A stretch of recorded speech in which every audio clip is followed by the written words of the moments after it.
নমস্কার বন্ধুরা, বাংলার ইনভেস্টর ইউটিউব চ্যানেলে আপনাদের সবাইকে স্বাগত জানাই। চ্যানেলে প্রথমবার এসে থাকলে চ্যানেলটা অবশ্যই সাবস্ক্রাইব করে রাখবেন। তো বন্ধুরা, আজ রবিবার, এই শুক্রবার দিন থেকে এই রবিবার পর্যন্ত টানা 3 দিন আমাদের যে মার্কেট সেটা বন্ধ ছিল, এবং আগামীকাল অর্থাৎ সোমবার থেকে আমাদের যে মার্কেট সেটা স্বাভাবিকভাবে ওপেন হয়ে যাবে। তো সামনের সপ্তাহে কোন কোন ট্রিগার পয়েন্ট গুলো রয়েছে, কোন কোন ইম্পর্টেন্ট নিউজ গুলো রয়েছে যেইগুলোর কারণে মার্কেট উপরে উঠতে পারে, আবার কিছু কিছু এমন খবরও আসতে পারে যার কারণে মার্কেট নিচের দিকে যেতে পারে, সেই খবরগুলোই এই ভিডিওতে ডিটেলসে আলোচনা করব। তবে এর আগের সপ্তাহে যেমন দেখেছিলাম শুক্রবার দিন মার্কেট তো এমনি স্বাভাবিক ওপেন থাকে, কিন্তু এবারে ক্লোজ ছিল এই মোহরমের কারণে। তো এই সপ্তাহে মার্কেট কি পুরো 5 দিনই খোলা থাকবে নাকি কোনো ছুটি রয়েছে, চলুন সেটা দেখে নিই। যেমনটা দেখতে পাচ্ছেন, এই যে লাস্ট ছুটি এটা ছিল এই মোহরমের দিন, এই 26 জুন, অর্থাৎ এই শুক্রবার দিন। কিন্তু এরপরে যে ছুটি সেটা কবে দেওয়া হয়েছে দেখতে পাচ্ছেন। এরপরে দেখতে পাচ্ছেন জুলাই মাসেও কোনো ছুটি নেই, আগস্ট মাসেও কোনো ছুটি নেই। এরপরে যে সরাসরি ছুটি সেটা হচ্ছে এই সেপ্টেম্বর মাসে, অর্থাৎ এই সামনের সপ্তাহে বাজার পুরো 5 দিনই খোলা থাকছে। তবে আমাদের এই ইন্ডিয়ান মার্কেট সামনের সপ্তাহে পুরো 5 দিন খোলা থাকলেও এই যে আমেরিকান মার্কেট এটা কিন্তু পুরো 5 দিন খোলা থাকবে না। যেমনটা এখানে দেখতে পাচ্ছেন, এই US stocks to close Friday for Independence Day. তো এই শুক্রবার দিন আমেরিকান মার্কেট বন্ধ থাকবে। এটা কিন্তু গ্লোবাল মার্কেটের জন্য খুবই গুরুত্বপূর্ণ একটা ব্যাপার। অ্যাকচুয়ালি কি হয়, শুক্রবার দিন আমাদের ইন্ডিয়ান মার্কেট বন্ধ হয়ে যাওয়ার পরে এই যে আমেরিকান মার্কেট সেটা ওপেন হয়। তো যেহেতু বৃহস্পতিবার দিনে এই আমেরিকান মার্কেট লাস্ট ট্রেড হবে, সেই কারণে কিন্তু এই আমেরিকান মার্কেটের যে ইম্প্যাক্ট সেটা আমরা এই ইন্ডিয়ান মার্কেটে দেখতে পাবো না। তারই সঙ্গে সঙ্গে কি হয়, বৃহস্পতিবার দিনে এই আমেরিকান মার্কেট যেহেতু বন্ধ হয়ে যাবে, সেই কারণে গ্লোবাল মার্কেট কিছুটা প্রফিট বুকিং করার চেষ্টা করে নেয়, তাদের যে পজিশন সেগুলো খালি করার চেষ্টা করে। তো তার যে ইম্প্যাক্ট সেটা আমরা শুক্রবার দিন মার্কেটে দেখতে পেতে পারি। এছাড়াও যদি কথা বলি, এই শুক্রবার দিন ধরুন মার্কেট বন্ধ হয়ে গেল, তারপরে কি হয়, বিভিন্ন ধরনের গ্লোবাল নিউজ আসে। তো সেই নিউজের কারণে তার যে ইম্প্যাক্ট সেটা আমরা আমেরিকান মার্কেটে দেখতে পাই, কিন্তু এবারে সেটা আমরা দেখতে পাবো না, যেহেতু শুক্রবার দিন মার্কেট বন্ধ থাকছে। অর্থাৎ এই বৃহস্পতিবার দিন আমাদের মার্কেট বন্ধ হয়ে যাওয়ার পরে যদি খুব বড় কোনো খবর চলে আসে, তার ইম্প্যাক্ট আমরা দেখতে পাবো, কারণ বৃহস্পতিবার দিন আমেরিকান মার্কেট খুলছে, কিন্তু কিন্তু শুক্রবার দিন আমাদের মার্কেট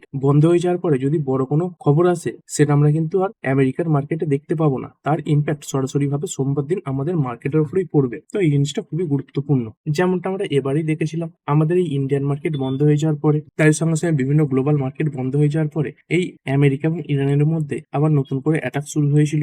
এই আমেরিকা প্রথমে দাবি করে কি যে ইরান তাদের কিছু শিপের উপর অ্যাটাক করেছে, এবং তারই পাল্টা এই আমেরিকা কি করেছে, ইরানের উপর অ্যাটাক করেছিল, এবং তারপরে ইরানও আবার পাল্টে এই আমেরিকার উপর অ্যাটাক করেছে। তো এরকম সিজ ফায়ারের মধ্যেও এই ধরনের অ্যাটাক গুলো কিন্তু চলছে। যেহেতু শুক্রবার দিন আমেরিকার মার্কেট বন্ধ থাকবে, সেই কারণে গ্লোবাল মার্কেটের যে পারফরমেন্স সেটা কিন্তু খুবই ইন্টারেস্টিং হবে। কিছু কিছু মার্কেট ইন্ডিপেন্ডেন্স পারফরমেন্সও দেখাতে পারে। আর এরপরে কথা বলবো নিফটি ফিফটি। এই গত সপ্তাহে মার্কেট 4 দিন খোলা ছিল, তো সেই হিসাবে যদি মোটামুটি দেখি নিফটি ফিফটি দেখতে পাচ্ছেন কিছুটা পড়েছে, 0.31% পড়েছে, খুব বড় কোনো পতন নেই। তারই সঙ্গে সঙ্গে যদি বিএসসি সেন্সেক্স এর কথা বলি, এখানে আবার দেখতে পাচ্ছেন কিছুটা তেজি দেখতে পাওয়া গেছে গত সপ্তাহে। এরপরে যে গুরুত্বপূর্ণ ট্রিগার পয়েন্ট গুলো, মানে যে ডেটাগুলো সামনের সপ্তাহে মার্কেটে আসবে, যার ইম্প্যাক্ট আমাদের মার্কেটে আমরা দেখতে পেতে পারি, তার মধ্যে একটা হচ্ছে এই আমেরিকার নন ফার্ম পেরোল ডেটা, অর্থাৎ কত মানুষ কাজ পাচ্ছেন সেই যে ডেটা, এটা সামনে আসতে চলেছে।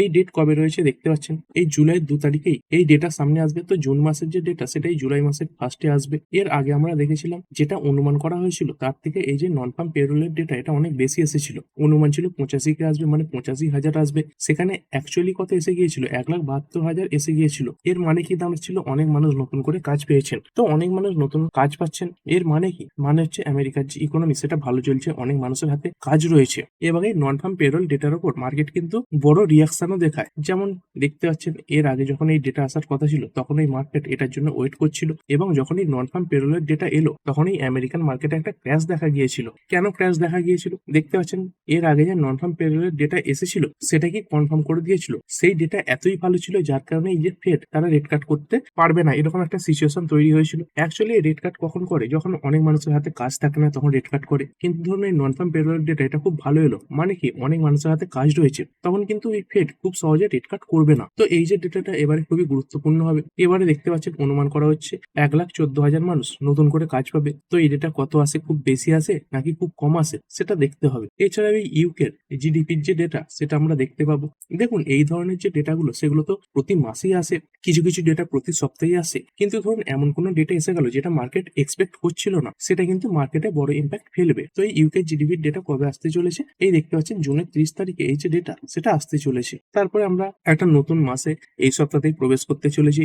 এই যে জুন মাস সেটা শেষ হতে চলেছে, তো কোনো একটা মাস শেষ হয়ে গেলে কিছু কিছু মান্থলি ডেটা আসে, প্রথমত এই অটো সেলসের যে ডেটা, মানে এই জুন মাসে কত কি গাড়ি বিক্রি হয়েছে, টু হুইলার বলুন, থ্রি হুইলার বলুন, ফোর হুইলার, তার সঙ্গে সঙ্গে ট্রাক্টর, সেই যে ডেটাগুলো সেগুলো আমরা দেখতে পাবো। তো সেই ডেটার উপর এই যে অটো সেক্টর সেটা রিয়াকশন দেখাবে। তারই সঙ্গে সঙ্গে আমরা এই মান্থলি এক্সপায়ারি এটাও দেখতে পাবো। প্রতি সপ্তাহে তো কিছু এক্সপায়ারি হয় এবং তারই সঙ্গে সঙ্গে এই যে মান্থলি এক্সপায়ারি মানে মাসের যে এক্সপায়ারি সেটা হয়। তো এই সময় ইন্ডেক্স স্পেসিফিক যে কন্ট্রাক্ট গুলো থাকে সেগুলো এক্সপায়ার হয়ে যায়। তারই সঙ্গে সঙ্গে ইন্ডিভিজুয়াল যে স্টক রয়েছে তাদের যে কন্ট্রাক্ট গুলো সেগুলো এক্সপায়ার হয়ে যায়। মানে কি এই সপ্তাহে আমরা একটা ভলিটিলিটি কিন্তু মার্কেটে দেখতে পেতে পারি। তারই সঙ্গে সঙ্গে আমরা এই কোয়ার্টার ওয়ানের যে সিজন সেটা শেষ করে ফেললাম। তো এই কোয়ার্টার ওয়ান কি কি মাস নেওয়া হয়?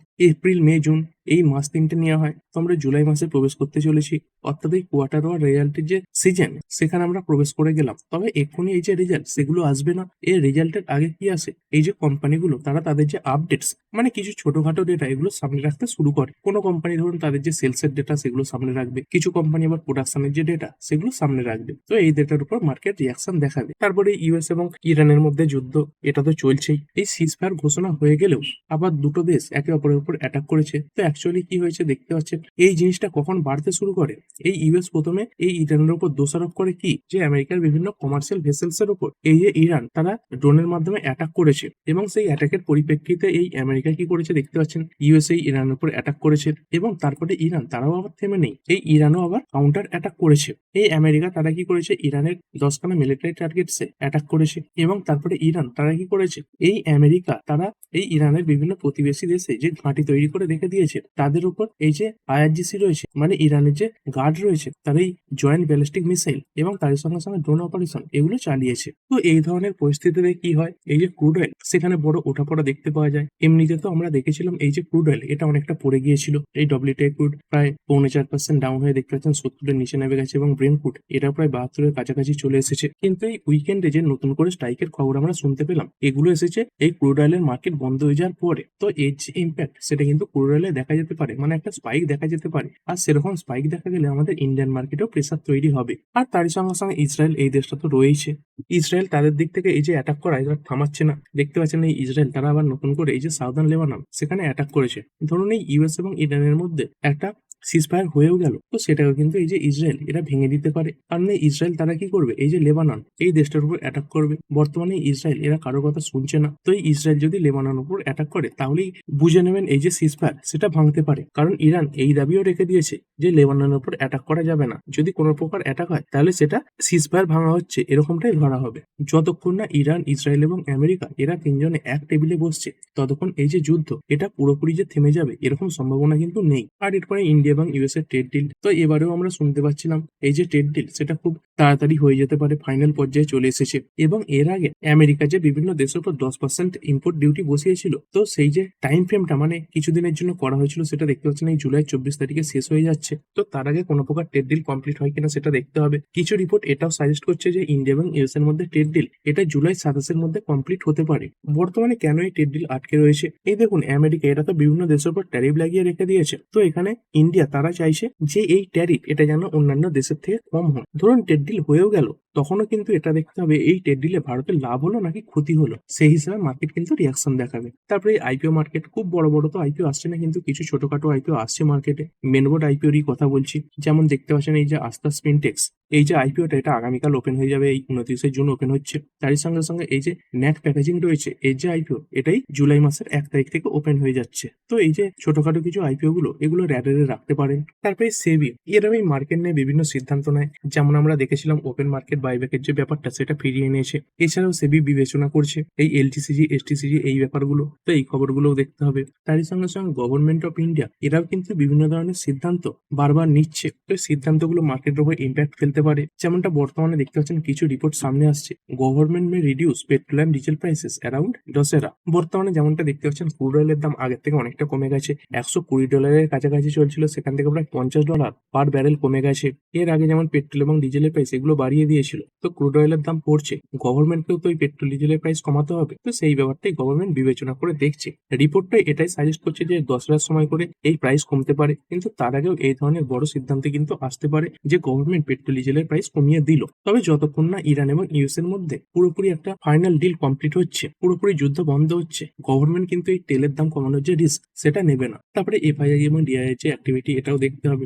এই এফআইআই দেখতে পাচ্ছেন বিক্রি যখন করছে বড় পরিমাণে অ্যামাউন্ট, এই দেখতে পাচ্ছেন 335 কোটি কিনছে যখন খুবই ছোট, এই 383 কোটির বাই, এই 17 কোটির বাই। তবে এটা ভালো ব্যাপার, এই একদিন সেলিং এবং একদিন বাইং আমরা এই গত কয়েকদিন ধরেই দেখতে পাচ্ছি। তো এই ধারাও যদি বজায় থাকে এটাও কিছুটা পজিটিভ, কারণ লাগাতার বিক্রির থেকে মাঝে মাঝে যদি কেনাকাটাও করে অল্প, সেটা কিছুটা পজিটিভই হবে। তবে যতক্ষণ না বড় কোনো বাইং আসছে 3,000 কোটি 4,000 কোটির বাইং, ততক্ষণ মার্কেট কিন্তু উপরে যেতে পারবে না। তারপরে ডলার এবং আমাদের রুপির যে সম্পর্ক, এখানে দেখতে পাচ্ছেন আমাদের এই ইন্ডিয়ান রুপি এটাই 94 এর রেঞ্জে রয়েছে, 197 এর রেঞ্জে উঠে গিয়েছিল, সেখান থেকে পড়েছে, এটাও আমাদের মার্কেটের জন্য পজিটিভ। তারপরে গোল্ড এবং সিলভার, এই গোল্ড 1,44,000 কিছুটা উপরে রয়েছে এবং সিলভার 2,23,000 কিছুটা উপরে রয়েছে। এই বিগত কয়েকদিনে এই গোল্ড সিলভারে খানিকটা ক্র্যাশই দেখতে পাওয়া গেছে। তারই সঙ্গে সঙ্গে যদি ইউএস এর ডলার ইন্ডেক্সের কথা বলি, তো এই ডলার ইন্ডেক্স এটা আস্তে আস্তে দেখতে পাচ্ছেন 101 উপরে উঠে গিয়েছে। কিছুদিন আগে 96-97 চলছিল। তো এই ইউএস এর ডলার ইন্ডেক্স শক্তিশালী হওয়া মানে অন্যান্য যে কারেন্সি গুলো সেগুলো এর তুলনায় দুর্বল হচ্ছে, এটা কিছুটা নেগেটিভ ব্যাপার। তবে ডলার ইন্ডেক্স এটা যতটা দুর্বল হবে তত কিন্তু অন্যান্য মার্কেট ভালো পারফর্ম করতে পারে। এই ডলার ইন্ডেক্স বর্তমানে শক্তিশালী হওয়ার কারণে কিন্তু এই গোল্ড সিলভার এগুলোতে ক্র্যাশ দেখা যাচ্ছে। আর এই ক্রিপ্টো মার্কেট এটা কেমন কি পারফর্ম করছে, এই বিটকয়েন 60 এর রেঞ্জে চলে এসেছে, 1,20,000 আমরা দেখেছিলাম, তো সেখান থেকে প্রায় 50% ক্র্যাশ। তারই সঙ্গে সঙ্গে যদি ইথেরিয়ামের কথা বলি, ইথেরিয়ামেও অনেকটা উপরে উঠে গিয়েছিল, কিছুদিন আগেই আমরা 2300 দেখেছি, সেখান থেকে দেখতে পাচ্ছেন 1600 নিচে নেমে গেছে এই ইউএসডির হিসাবে। আর ভিডিও সেকশন নিফটি লেভেল দেখুন, এই মার্কেট 3 দিন যে বন্ধ ছিল, এই 3 দিন বন্ধের মাঝে পজিটিভ কোনো নিউজ আসেনি, উল্টে কিছু নেগেটিভ নিউজই এসেছে। তো এই নেগেটিভ নিউজ যদি মার্কেটকে ট্রিগার করে, তাহলে নিফটি এটা সহজেই 24,000 লেভেলটাকে ভাঙতে পারে, এবং 24,000 লেভেল ভাঙলে পরবর্তী যে লেভেল সেটা দাঁড়াবে 23,800। এবং যদি ওপর দিকের কথা বলি, মানে ধরুন কোনো পজিটিভ খবরে মার্কেট ওপর দিকে উঠছে, কোনো ডেটার কারণে মার্কেট ওপর দিকে উঠছে, তাহলে ওপর দিকে এক একটা 100 রেঞ্জ খুবই গুরুত্বপূর্ণ হবে, মানে এই 24,100 রেঞ্জ, তার সঙ্গে সঙ্গে 24,200 রেঞ্জ এগুলো। আর যদি আমাদের গিফট নিফটির কথা বলি, এই গিফট নিফটি দেখতে পাচ্ছেন এখন এই 24,000 এই লেভেলের উপরেই রয়েছে, তো এটা ভারতীয় মার্কেটের জন্য কিছুটা পজিটিভ। তো ঠিক আছে বন্ধুরা, আশা করছি ভিডিওটা আপনাদের ভালো লেগেছে। আপনি চাইলে এটাকে লাইক এবং শেয়ার করতে পারেন। আর শেয়ার মার্কেট সংক্রান্ত ডেইলি নিউজ আপডেট পেতে চ্যানেলটা সাবস্ক্রাইব করে রাখবেন এবং পাশে থাকা বেল আইকনটি টিপে অল অবশ্যই সিলেক্ট করে রাখবেন, যাতে পরবর্তী ভিডিওর নোটিফিকেশন আপনার কাছে সময় মতো পৌঁছে যায়। আর হ্যাঁ, ভিডিওটি শুধুমাত্র ইনফরমেশন এবং এডুকেশনাল পারপাসের জন্য বানানো হয়েছে। আমি সেবি রেজিস্টার্ড নই, তাই কোনো প্রকার শেয়ারে কোনো প্রকার বাই, সেল, হোল্ড বা অ্যাভারেজ করার কোনো সিদ্ধান্ত নেওয়ার আগে আপনার যে ফাইন্যান্সিয়াল অ্যাডভাইজার আছে তার সঙ্গে অবশ্যই আলোচনা করবেন। দেখা হচ্ছে পরের ভিডিওতে। ধন্যবাদ।